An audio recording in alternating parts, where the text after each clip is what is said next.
Hi అండి. నమస్తే.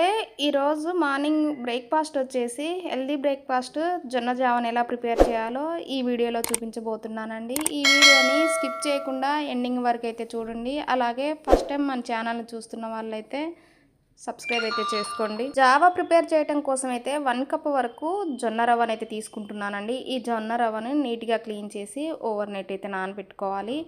ఇలా నానబెట్టుకొని మార్నింగ్ టైం అయితే ఉడికించుకుంటే ఈజీగా ఉడుకుతుంది. అలాగే నెక్స్ట్ ఇంకొక హాఫ్ కప్ వరకు అయితే పచ్చి బఠానీ కాకుండా ఇలా ఎండి బఠానీని అయితే తీసుకొని నానబెట్టుకుంటున్నానండి. ఇవి కూడా నానితే ఈజీగా అయితే ఉడికిపోతాయి.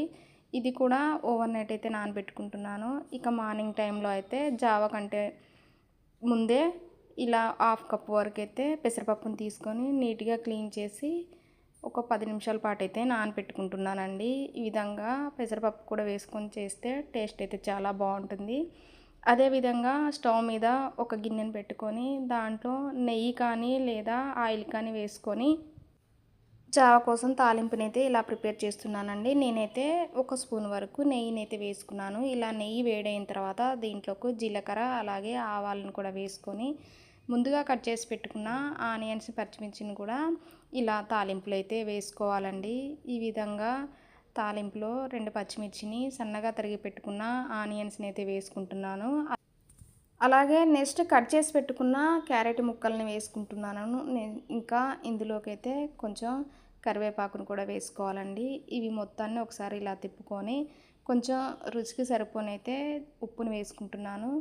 చిటికెడు పసుపును కూడా వేసుకొని దీంట్లో ఒకసారి అయితే తిప్పుకున్న తర్వాత దీంట్లోకైతే ముందుగా మనం నానబెట్టుకున్న ఓవర్ నైట్ నానబెట్టుకున్న ఈ జొన్న రవ్వనైతే ఇలా తాలింపులో అయితే వేసుకోవాలండి. ఇలా వేసుకున్న తర్వాత ఒకసారి గంటె పెట్టి తిప్పుకొని అలాగే నెక్స్ట్ అయితే మనం నైట్ నానబెట్టుకున్న బఠానీని కూడా ఇందులోకైతే వేసుకోవాలండి. ఈ విధంగా ఈ రెండింటిని వేసుకొని మంచిగా కలుపుకోవాలి. ఇక నెక్స్ట్ అయితే దీంట్లోకి ముందుగా నానబెట్టుకున్న పెసరపప్పును కూడా వేసుకోవాలండి.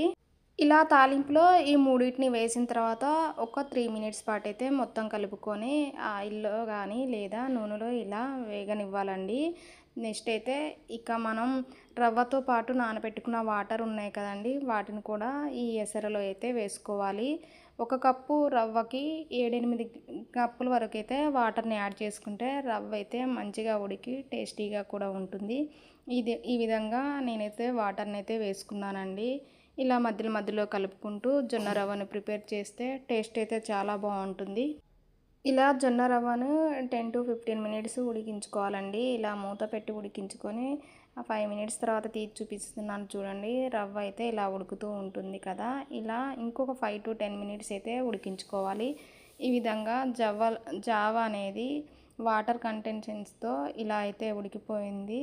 ఇంకా నెక్స్ట్ అయితే ఒక 5 మినిట్స్ తర్వాత ఇలా జావా అయితే ఉడికిందో లేదో ఒకసారి అయితే చెక్ చేసి చూపిస్తున్నాను చూడండి. ఇందులో వేసిన బఠానీ అయితే ఆల్మోస్ట్ ఉడికిపోయింది.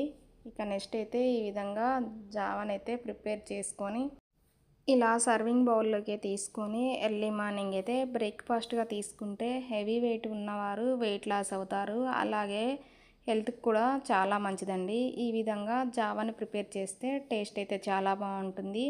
నార్మల్గా జావ చేసుకొని రోజైతే తాగుతాము, కానీ అప్పుడప్పుడు ఇలా కిచిడీ లాగా జావనైతే ప్రిపేర్ చేస్తే టేస్ట్ అయితే చాలా బాగుంటుంది. వీలైతే మీరు కూడా ఒకసారి ట్రై చేసి చూడండి. ఇదండి ఈరోజు వీడియో. మా వీడియో మీకు నచ్చినట్లయితే లైక్ చేయండి, కామెంట్ చేయండి, మా ఛానల్ని సబ్స్క్రైబ్ అయితే చేసుకోండి.